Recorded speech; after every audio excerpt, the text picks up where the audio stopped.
조 바이든 미국 대통령이 한국을 방문했습니다. 그리고 어제 한미 정상 간 공식 만찬이 있었고요. 그 만찬에서 건배할 때 건배사를 하는데 건배사가 화제가 되었습니다. 윤석열 대통령이 이렇게 말했습니다. 한미 양국은 서로 훌륭한 친구입니다. 이렇게 건배사를 했습니다. 그러자 조 바이든 대통령은 함께 갑시다. 이렇게 이제 화답을 했다는 겁니다. 그러니까 서로 우리 좋은 친구로서 잘해보자. 뭐 그런 이야기죠. 예. 근데 사실 이건 말처럼 쉽지 않은 일입니다. 이 국가 간의 관계는 개인 간의 관계보다도 훨씬 더 이기적이고 계산적입니다. 개인적인 관계에는 체면도 있고 양심도 있고 교양도 있고 사회적인 눈치도 있는데 국가 간의 관계에서는 철저히 계산적입니다. 철저히 이기적입니다. 그래서 어제의 적이 오늘의 우방이 되기도 하고 오늘의 우방이 내일의 적이 되기도 합니다. 대표적으로 일본과 우리나라의 관계가 그렇지 않습니까? 그렇처럼 그렇죠. 어떤 관계도 이와 같이 참 지속하기가 쉽지 않죠. 근데 오늘 우리가 예배드리는 여러분들 옆에 있는 얼굴들 잘 보시기 바랍니다. 이분들은 평생 이 자리에 함께 앉을 분들이고 천국 가서도 함께 예배드릴 분들이에요. 잘 보세요. 잊어버리면 안 돼요. 천국 가서 같이 볼 분들이니까. 좀 마음에 안 들거나 서운하더라도 할 수 없어요. 그냥 같이 살아가야 돼요. 어차피 천국까지 영원히 함께할 사람인데 미워하면 어떡하겠어요. 그냥 속상하고 밉더라도 그냥 포기하고 할 수 없다. 그냥 사랑하고 살자. 그냥 그렇게 살아가셔야 돼요. 왜냐하면 우리는 평생 함께 예배드리고 천국 가서 함께 예배드릴 예배 공동체이기 때문에 그렇습니다. 오늘은 그 얘기입니다. 사도 요한이 예배소에서 목회했습니다. 그러다가 복음을 전한다는 이유로 체포를 당합니다. 로마 황제를 주인이다, 신이라고 하지 않고 나사렛 예수 그리스도를 주인이다, 신이라고 한다고 해서 이단 취급받아서 체포당해서 귀양살이를 하게 됩니다. 우리나라도 귀양을 가죠. 진도라든가 제주도에 옛날에 귀양을 갔듯이 지중해 가운데 있는 반모라고 하는 바위섬에 귀양을 갑니다.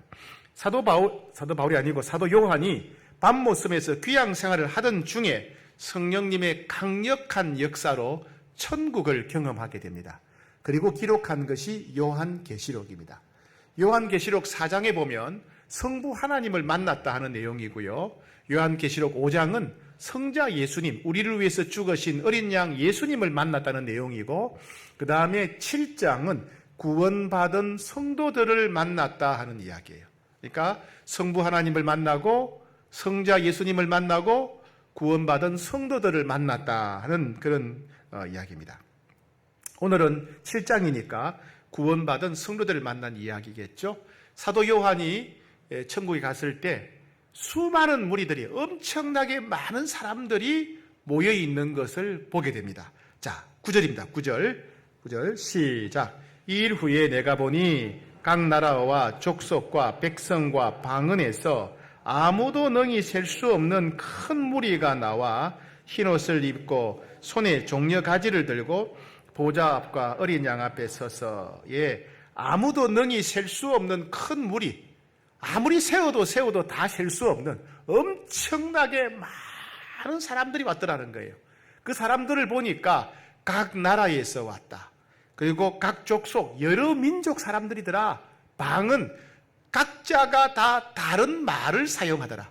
그러니까 전 세계 곳곳에서 전 세계 여러 나라, 여러 민족, 다양한 언어를 사용하는 사람들 중에서 온 사람들인 거예요. 이 사람들이 얼마나 많은지 아무도 능히 셀 수 없는 큰 무리였다. 숫자를 세려고 해도 다 못 셀 만큼 너무나 많은 사람들이 거기에 와 있더라는 겁니다. 두 번째, 그들의 특징은 뭐냐면 그들이 흰옷을 입었더라는 거예요. 9절, 이 일 후에 내가 보니 각 나라와 족속과 백성과 방언에서 아무도 능히 셀 수 없는 큰 무리가 나와 흰 옷을 입고. 왜 흰 옷을 입었을까요? 13절, 14절에 가게 되면 한 장로가 자문자답하면서 흰 옷이 무엇을 말하는지 말합니다. 14절에 이는 14절 후반부입니다. 큰 환란에서 나오는 자들인데 어린 양의 피에 그 옷을 씻어 회개하였느니라. 어린 양의 피에 씻어 그 옷을 희게 하였다. 희게 하였다는 겁니다. 무슨 얘기입니까? 이 사람들은 죄악된 생활을 청산하고 회개하고 예수님을 믿어서 모든 죄를 용서받은 성도들이라는 겁니다. 베드로전서 1장 19절에 오직 흠없고 점없는 어린 양 같은 그리스도의 보배로운 피, 그리스도의 보배로운 피, 보혈, 그죠? 그리스도의 보배로운 피를 보혈이라고, 이 보혈이 우리 죄를 깨끗하게 합니다. 즉, 이 사람들은 자기의 모든 죄를 회개하고, 그리고 예수님이 십자가에서 흘리신 거룩한 피, 보배로운 피, 보혈로 모든 죄를 씻은 사람들, 회개하고 예수님을 주인과 구세주로 믿고 구원받은 성도들이었다는 겁니다. 사도 요한이 천국에서 본 그 셀 수 없는 수많은 사람들은 바로 회개하고 예수 믿고 구원받은 성도들이었다. 그래서 흰옷을 입고 와 있었다는 겁니다. 그리고 또 이들의 세 번째 특징은 뭐냐 하면요, 손에 종려가지를 들고 있었답니다. 9절 뒤에 보니까 흰옷을 입고 손에 종려가지를 들고 그랬어요. 손에 종려가지를 들었다. 이 종려가지는 뭐냐 하면 옛날 그 당시에 그리스 로마 시대인데, 그리스 로마 시대에는 올림픽 경기, 운동 경기에서 승리하게 되면 뭘 주느냐 하면 월계관이나 종려가지를 주었답니다. 월계수 잎으로 만든 면류관을 주거나 아니면 종려나무 가지를 주었어요. 이건 우승, 승리의 상징이에요. 어떤 사람이 면류관을 받았다, 월계수로 만든 원류관을 받았다, 혹은 종려나무 가지를 받았다 이렇게 말하면 이 사람이 우승한 사람이구나 이런 뜻이에요. 우리 식으로 말하면 뭐랑 비슷해요? 금메달. 그죠? 우리가 금메달을 메고 있으면 저 사람이 1등 했구나, 우승했구나 그렇게 알 수 있는 것처럼, 우리 식으로 말하면 금메달 메는 것처럼 월계관을 쓰고 있거나 종려가지를 들면 저 사람이 1등 했구나, 우승했구나 이렇게 생각하는 겁니다. 즉 그 사람들은요, 사도 바울이 그토록 사모했던 의의 면류관을 받은 사람들이에요. 사도 바울은 모든 사람들이 믿음의 싸움에서 승리하게 되면 천국 가서 면류관을 받게 된다 그렇게 말했어요. 디모데후서 4장 7절 나는 선한 싸움을 싸우고 나의 달려갈 길을 마치고 믿음을 지켰으니 이제 후로는 나를 위하여 의의 면류관이 예비되었으므로 주곧 의로우신 재판장이 그날에 내게 주실 것이다. 믿음의 싸움에서 승리한 내게 하나님이 의의 면류관을 줄 것이다. 너희들도 그 면류관을 사모함으로 달려가라 그랬습니다. 고난과 핍박과 박해 가운데 믿음을 끝까지 지킨 사람들에게 주는 상징이 바로 이 종려나무 가지였습니다. 그렇다면 이 사도 요한이 봤던 이 수많은 사람은 어떤 사람입니까? 세상에 살면서 모든 유혹, 돈의 유혹, 성적인 유혹, 쾌락의 유혹, 명예, 인기의 유혹, 모든 유혹을 이기고 믿음을 지킨 사람들이었어요. 그리고 끔찍하고 무서운 핍박, 박해, 고문을 다 이기고 믿음을 지킨 사람들이었어요. 유혹을 이기고 믿음을 지켰기 때문에, 핍박과 박해를 이기고 믿음을 지켰기 때문에 그들은 의의 면류관, 승리의 종려나무 가지, 믿음의 금메달을 받은 사람들이었다는 것입니다. 네 번째, 그들은 하나님의 보좌 앞과 어린 양 앞에 서 있었다 그럽니다. 9절 끝에 흰옷을 입고 손에 종려가지를 들고 보좌 앞과 어린 양 앞에 서서, 이 서 있다는 말은 뭐냐면 하나님 앞에서, 예수님 앞에서 경배드렸다, 감사드렸다, 찬양했다, 예배드렸다 그 말입니다. 그냥 멀뚱하게 서 있는 게 아니고 요 서 있다 이 말은 예배드리다, 경배하다, 찬양한다 그런 말입니다. 이 사람들은 또 이미 이제 돌아가신 믿음의 성도들의 모습이고 장차 우리가 갈 자리겠죠, 그죠? 그 사람들 얼굴을 여러분 자세히 보세요. 사도 요한 앞에도 수많은 무리들, 하나님 앞에서 찬양하는 무리들 얼굴을 자세히 보면 아는 분들이 좀 보일 거예요. 누구요? 김성한 장로님이 보일 거예요. 김대영 장로님도 보일 거고요. 김길지 권사님, 강용열 권사님, 전인자 권사님 다 보이실 거예요. 그죠? 언젠가 우리도 그 자리에 가게 될 겁니다. 그죠? 그들은 예수님을 믿은 이후로 평생 믿음의 싸움에서 이긴 사람들이에요. 가정에서 믿음을 지킨 사람들, 직장에서 믿음을 지킨 사람들, 사회에서, 세상에서 끝까지 타협하지 않고 예수 믿는 믿음을 지키고 이기고 또 이긴 끝에 그 자리에 와 있는 영광스러운 사람들이었어요. 그들은 얼마나 기쁠까요? 그들이 천국에 왔으니, 하나님을 만났으니, 믿음의 싸움에서 승리하고 면류관을 받았으니 얼마나 기쁠까요? 얼마나 기쁠까요? 여러분 축구 경기에서, 축구 대회에서 혹은 배구 대회에서, 야구 대회에서 우승한 팀들이 기뻐하는 거 보셨습니까? 얼마나 기뻐. 어른들도 그냥 강아지처럼 뛰어다니며 기뻐하지 않습니까? 예, 대학 입학 시험이나 취업에 합격한 사람들, 국가고시 합격한 사람들, 국회의원이나 대통령에 당선된 사람들 얼마나 기뻐하겠습니까? 그러나 여러분, 그 기쁨과 비교할 수 없어요. 이런 기쁨은 세상의 기쁨이에요. 세상의 기쁨은요, 한순간이에요. 한순간. 좋은 집에 들어가는 며칠 동안 기뻐요. 살다 보면 다 잊어버려요. 그죠? 좋은 집에 들어간 기쁨이 얼마 안 돼요. 예, 옷 입을 때나 기쁘죠. 새 옷 입을 때나 기쁘지, 입고 나서 몇 분 지나면 옷을 입었다는 것조차 잊어버리는 거예요. 이 땅의 기쁨은 한순간이에요. 한순간. 그러나 천국에서의 기쁨은 절대로 빼앗기지 않는 영원한 기쁨입니다. 영원히 사라지지 않는 영원한 기쁨, 완전한 기쁨입니다. 그들은 그 승리의 기쁨으로 가득 찬 사람들이에요. 그리고 그 기쁨이 가득 차서 하나님 앞에 서서 하나님을 찬양하고 하나님께 예배드리고 있었습니다. 그들이 뭐라고 찬양했습니까? 10절 시작. 큰 소리로 외쳐 이르되 구원하심이 보좌에 앉으신 우리 하나님과 어린 양에게 있도다. 아마 이 수많은 사람들은요, 목이 터져라고 큰 소리로 찬양을 불렀을 것입니다. 얼마나 기뻤겠어요. 구원하심이 보좌에 앉으시니 하면서 목이 터져라고 불렀을 거예요. 그죠? 예. 구원하심이 보좌에 앉으신 우리 하나님과 어린 양께 있도다 하면서 하나님 때문에 우리가 여기 왔습니다. 예수님이 우리 대신 죽으셨기 때문에 우리가 이 자리에 왔습니다. 하나님 때문에, 예수님 때문에 지옥 가야 될 우리가, 당연히 지옥 가야 될 우리가, 아무리 우리가 천년 만년 애쓰고 노력해도 우리가 천번 만번 죽었다 깨어나도 영원히 지옥 갈 수밖에 없는 우리가 하나님 때문에, 하나님 우리를 사랑하셔서 예수님이 우리 대신 죽으셨기 때문에 우리가 여기 왔습니다. 그러면서 목이 터져라고 그냥 하나님을 찬양하고 노래하고 경배했을 것입니다. 자, 그리고 나니까 이제 9절 10절은 구원받은 성도들이 하나님을 찬양한 내용이고요. 11절 12절은 이제 천천만만의 천사들이 찬양했다는 내용입니다. 11절 모든 천사가 보호자와 장로들과 내 생물 주위에 서 있다가 보호자 앞에 엎드려 얼굴을 대고 하나님께 경배하며, 예, 천사도 셀 수 없어요. 천천만만, 그 셀 수 없는 무수한 천사들이 얼굴을 땅에 대고 엎드려서 하나님을 찬양했다, 경배했다 그럽니다. 뭐라고 그랬습니까? 12절 시작. 이르되 아멘. 찬송과 영광과 지혜와 감사와 존귀와 권능과 힘이 우리 하나님께 세세토록 있을지어다. 아멘 하더라. 예, 9절 10절은 구원받은 성도들이 하나님께 예배드린 내용이라 그랬죠.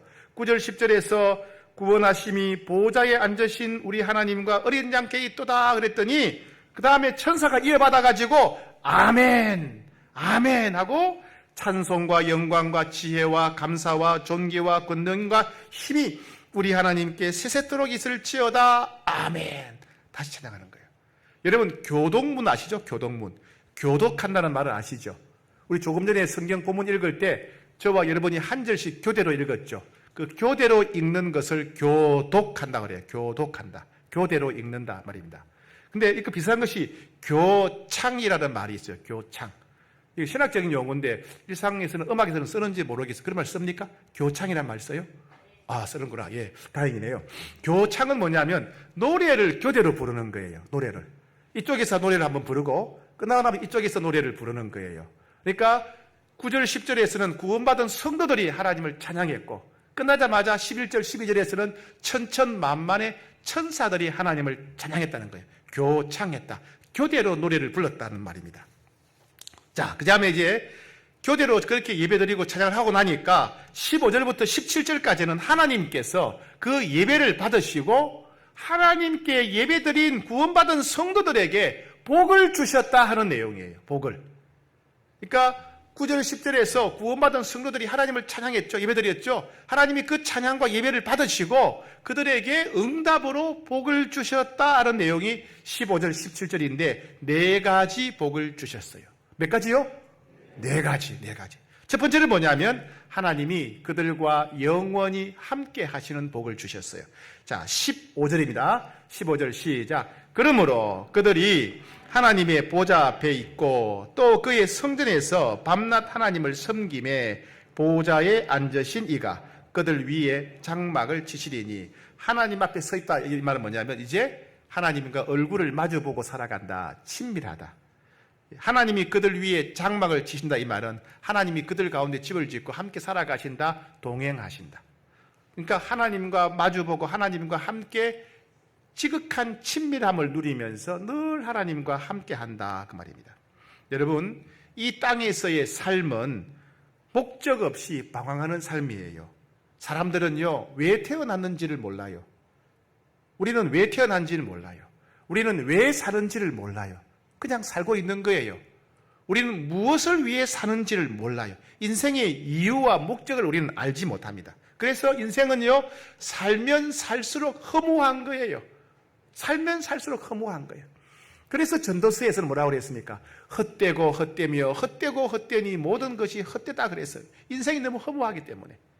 그런데 그 허무함 때문에 사람은 어떻게 합니까? 그냥 내 자신만을 위해서 사는 거예요. 내 자신만을 위해서. 그러니까 인생은 나 혼자뿐인 거예요. 나 혼자뿐이에요. 그리고 내 인생의 모든 일은 나 혼자만 해결할 수밖에 없어요. 결국 내 문제야.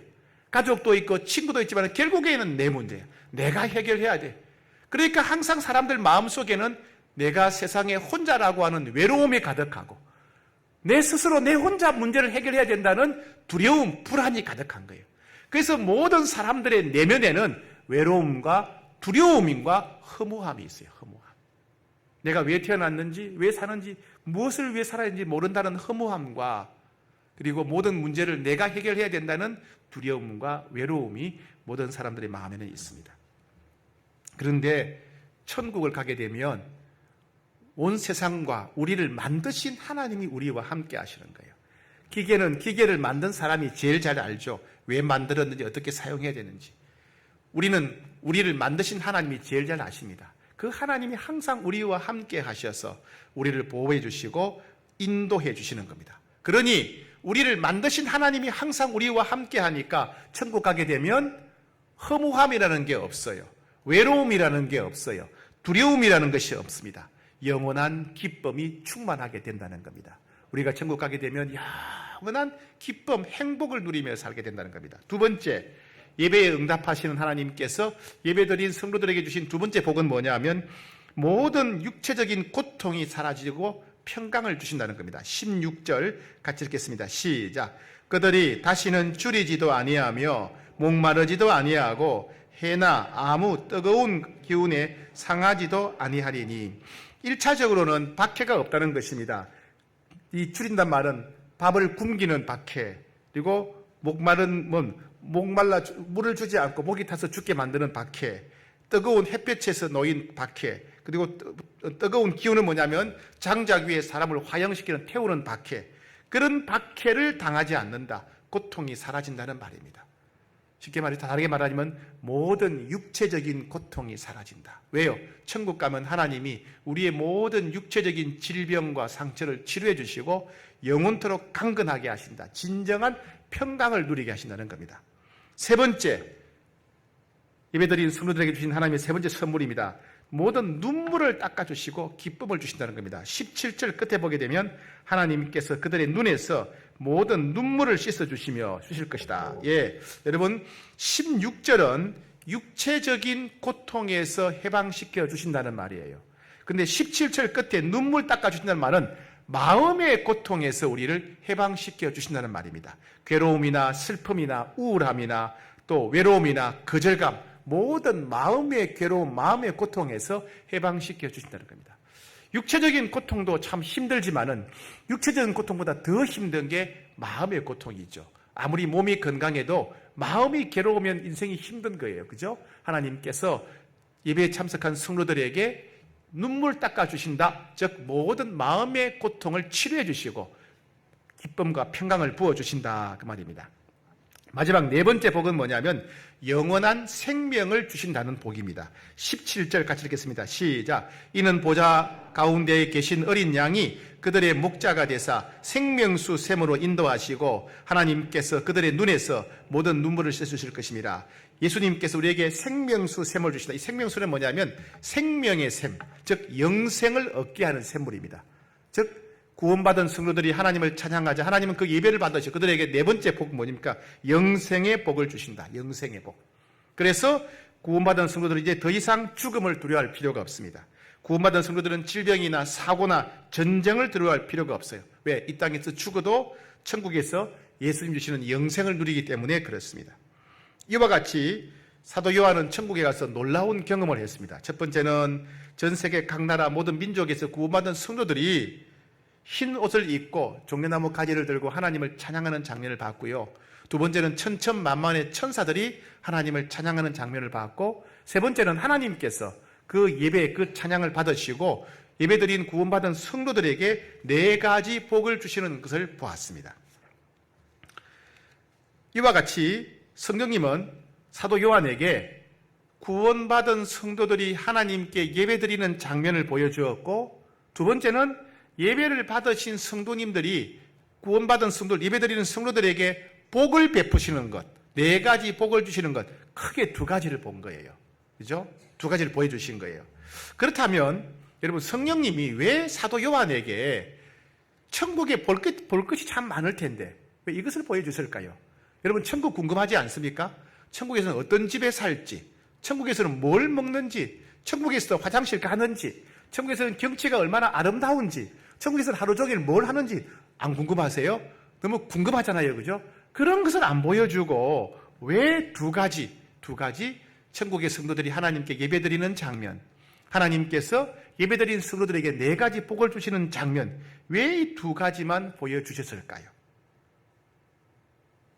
그것은 첫 번째, 하나님은 성도들이 드리는 예배를 가장 기뻐하시기 때문에 그래요.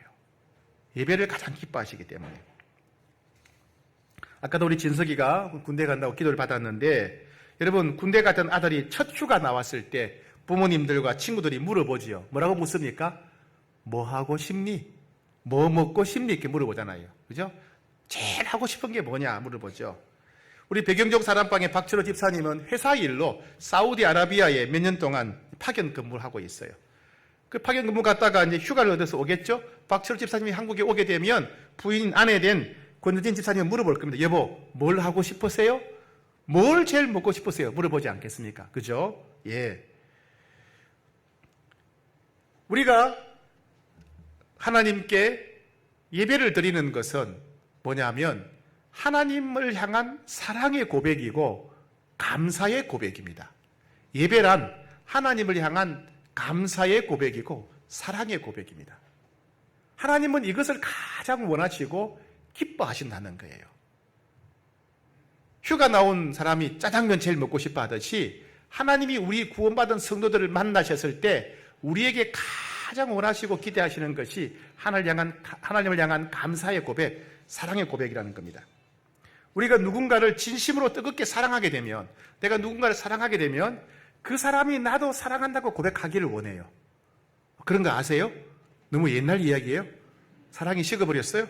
자, 내가 아내나 남편을 지극히 사랑한다면, 내가 아내나 남편을 지극히 사랑한다면 나는 내 남편이나 아내로부터 나도 당신을 사랑해요 라고 하는 고백 듣기를 원해요. 그죠? 내가 내 아들과 딸이 너무 사랑스럽다면, 내가 내 아들과 딸이 너무 사랑스럽다면 내 아들과 딸이 날 보고 나도 엄마 아빠 너무 사랑해요 라는 고백을 들을 때 우리는 너무 행복합니다. 그죠? 행복해요. 예. 내가 내 손자나 손녀를 너무 사랑한다면 내 손자나 손녀가 나를 향해서 할아버지 할머니, 저도 할아버지 할머니 너무 사랑해요 라고 고백할 때 우리 너무 기쁩니다. 행복한 거예요. 마찬가지입니다. 예배는요, 하나님을 향한 경배와 감사와 사랑의 고백이에요. 하나님이 우리를 얼마나 사랑하십니까? 우리가 죄인이었는데 죄인된 우리를 구원하려고 예수님을 보내주셨어요. 하나님 자신보다 더 소중한 예수님을 보내주신 거예요. 그 말은 하나님은 하나님 자신보다 우리를 사랑하고 하나님 아들이신 예수님보다 우리를 더 사랑하신다는 거예요. 그래서 죄인된 우리를 위해서 예수님을 보내주신 것입니다. 우리를 그렇게 사랑하시는 주님 앞에 죄인된 우리를 천번만번 죽었다 살아나도 영원히 지옥 가될 우리를 위해서 예수님을 보내주신 하나님께 하나님 감사합니다. 저도 하나님 사랑합니다. 이렇게 고백하는 것이 찬양이고 예배라는 것입니다. 그래서 하나님은 구원받은 성도들이 천국에 갔을 때 제일 먼저 기대하는 것이 뭐다? 예배를 원하시고 찬양을 원하시는 거예요. 하나님 사랑합니다. 하나님 감사합니다. 이 고백을 하나님이 간절히 기다리신다는 거예요. 즉 예배를 기다리신다는 말입니다. 하나님은 사도 요한과 요한계시록을 읽는 모든 성도들, 홍익교회 성도들이 하나님이 예배를 얼마나 기뻐하시는지, 하나님이 예배를 얼마나 애타게 기다리시는지 우리를 이루시기 위해서 요한계시록을 기록하신 것입니다. 그러니 우리는 예배를 소중히 여겨야 돼요. 야, 하나님이 이렇게 예배를 소중히 여기시는구나. 하나님은 내같이 별 볼일 없는 사람이라 할지라도 내가 주님을 사랑합니다, 주님께 감사합니다는 이 고백을 너무나 애타게 기다리시고 예배를 기뻐하시는구나 사실을 알아야 됩니다. 그래서 첫 그들이 예배드리는 모습을 기록해 놓은 겁니다. 두 번째, 성령님께 사도 요한에게 천국의 예배 장면을 보여주신 두 번째 이유는 뭐냐면, 하나님은 예배를 통해서 성도들에게 은혜를 베푸시기 때문에 그래요. 하나님은 예배를 통해서 성도들에게 복을 주시기 때문에 그래요. 하나님은 고난당하는 성도들에게 최고의 위로가 예배이기 때문에 그렇습니다. 예.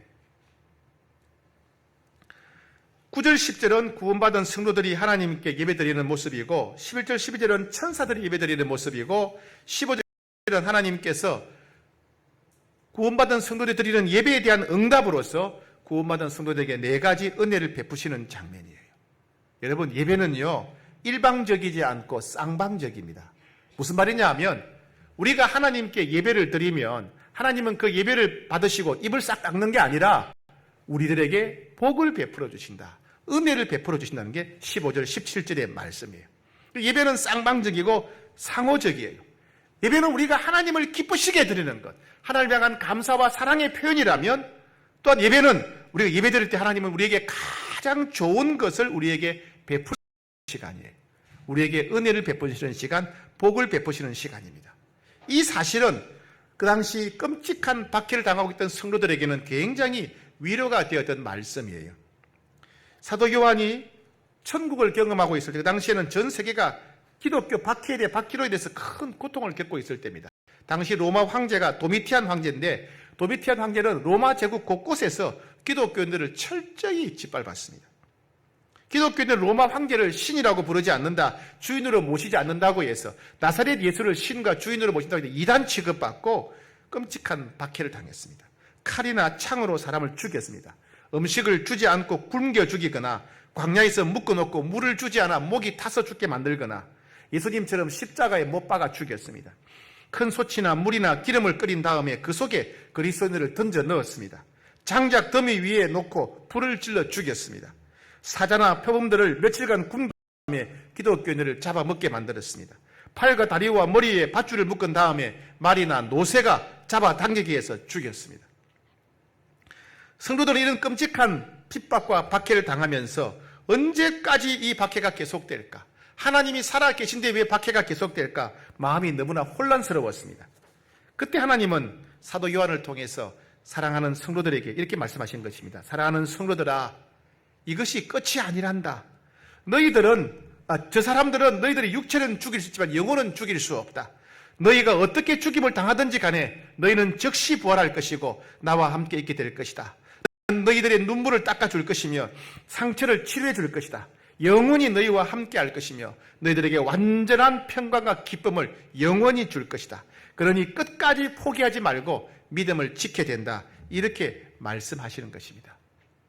즉 고난당하는 성도들을 위로하고 희망을 주시기 위해서입니다. 이와 같이 예배는 하나님으로부터 최고의 위로를 받는 시간입니다. 예배는 최고의 격려와 은혜를 받는 시간입니다. 그래서 우리는 고난당할수록 힘써 예배를 드려야 됩니다. 두렵고 불안할수록 더욱 힘써 예배를 드려야 됩니다. 아프고 고통스러울수록 더욱 마음을 다해 예배 드려야 됩니다. 간절히 기대했던 일들이 이루어지지 않을 때도 우리는 마음을 다해 예배 드려야 됩니다. 왜 이런 일이 펼쳐졌는지 이해가 되지 않고 길이 어디인지 몰라 혼란스러울수록 우리는 정성을 다해서 예배 드려야 됩니다. 며칠 전에 어떤 목사님이 제게 동영상 하나를 보내주셨어요. 그 동영상은 이제 남대문 교회 손윤탁 목사님이신데 그 동영상을 제게 보이시는데 그분이 아프리카에 선교를 갔다가 어느 교회에서 예배 드릴 때 예배 장면을 찍어 온 장면이에요. 저는 그 동영상을 보면서 도대체 교회란 무엇일까? 예배란 무엇일까 하는 것을 다시 한번 생각하게 되었습니다. 저는 여러분들에게 세계에서 가장 아름답고 멋진 예배당을 가진 교회 하나를 소개하겠습니다. 영상 한번 보시겠습니다. 저게 교회입니다. 예배 드리는 장면이에요. 찬양입니다.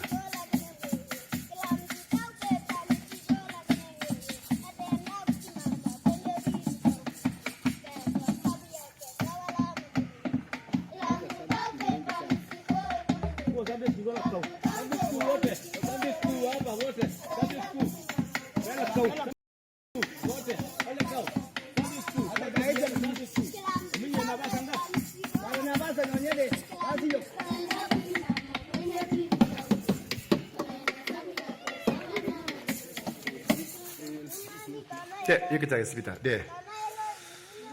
자, 손윤탁 목사님 가셨더니 교회가 어디냐고 그러니까 여기 교회라는 거예요. 교회 하면 좀 건물이 있고 종탑이 있고 그래야 될 거 아니에요. 그냥 나무 몇 그루 세워놓고 위에다가 햇빛 좀 가리려고 이렇게 나뭇잎을 좀 덮어놓은 게 교회라는 거예요. 예. 교회인데, 그래서 사람들이 몰려와서 예배 드리기 시작하는데, 저렇게 막 온 마음을 다 힘을 다 열광적으로 예배를 드리는 겁니다. 그래서 우리는 건물만 보고 교회를 생각하는데 사람만 많으면 대단하고 생각하는데 이들이 진짜 교회구나. 이들이 진짜 예배를 드리구나 하는 드리는 걸 알게 되다는 겁니다. 저도 그걸 보면서 그런 생각을 했습니다. 여러분, 이들이 황량한 들판에 나무 몇 그루 세워놓고 거기가 교회라 그러는데 거기 와서 왜 저렇게 열광적으로 예배 드릴까요? 그 이유가 뭘까요? 그 근처에 마을도 보이지 않습니다. 다 먼 곳에 있는 사람들이 모여서 이렇게 예배를 드리는 거예요. 왜요? 하나님이 예배를 받으시기 때문에. 그죠? 하나님 예배를 기뻐하시기 때문에 그래요. 우리를 구원하기 위해서 예수 그리스도를 보내주신 하나님, 우리를 위해서 십자가에 대신 죽으신 예수님, 그 사랑과 그 은혜가 너무 고마워서 감사와 사랑을 표현하기 위해서 저들은 열광적으로 예배 드리는 겁니다. 하나님 이 예배를 기뻐하시기 때문에 예배를 드리는 겁니다. 두 번째, 이들이 저렇게 황량한 벌판에서 저렇게 예배 드리는 이유가 뭘까요? 여러분 자세히 보시면 저들이 옷이 다 달라요. 옷이. 그러니까 각자 가장 좋은 옷을 입었다는 거예요. 각자 좋은 옷을 입고 최선을 다 예배드립니다. 왜요? 하나님은 예배를 받으시고 예배를 통해 은혜를 베풀어 주시기 때문에. 한 예배를 통해서 병을 고쳐주시고 상처를 치료하시고 자신들의 기도에 응답하시고 복을 주시기 때문에, 예배를 통해서 복을 주시기 때문에 그들은 멀리서 와서 가장 좋은 입고 와서 온 마음을 다해서 예배드린 것입니다. 저들은 화려하고 편리한 현대적인 시설도 없고 프로그램도 없지만은 저렇게 온 힘을 다 예배드리는 이유는 하나님께서 이 예배를 받으시고 기뻐하시기 때문에, 하나님께서 이 예배를 통해서 우리들에게 응답하시고 복을 베푸시고 은혜를 베푸시기 때문에 저들은 예배를 드리는 겁니다.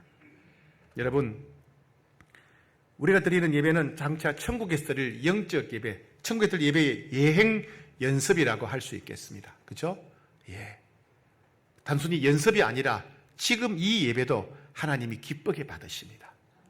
지금 이 예배도 하나님이 기쁘게 받으시고 예배드리는 성도들에게 복을 베풀어 주시고 은혜를 베풀어 주십니다. 여러분, 그렇다면 우리는 예배를 소중히 여겨야 되지 않겠습니까? 예배 드릴 때마다 온 마음을 다해서, 온 힘을 다, 온 정성을 다해서 우리가 가진 최고로 좋은 것을 드려야 되지 않겠습니까? 최선을 다해서 드려야 되지 않겠습니까? 살아계신 하나님께서, 내게 영생을 주신 하나님, 나를 구원하신 하나님께, 나를 위해 대신 죽으신 예수님께서 이 예배를 너무너무 좋아하시고 기뻐하신다면 이 예배가 우리 삶의 가장 우선순위가 되어야 되지 않겠습니까? 어떤 일보다도 예배가 가장 우선순위가 되어야 되지 않겠습니까? 하나님께서 이 예배를 받으시고 기뻐하시고 우리가 예배 드릴 때 기뻐하시고 우리의 감사와 찬양과 사랑의 고백을 기뻐하시고 예배드리는 우리에게 복을 베푸시고 은혜를 베푸시고 우리 기도에 응답하신다면 우리의 신앙생활은 예배 중심의 신앙생활을 해야 되지 않겠습니까? 그게 제일 인생이지 않겠습니까? 다음 주 5월 29일 날 예배가 회복되는 날이 되어야 되겠습니다.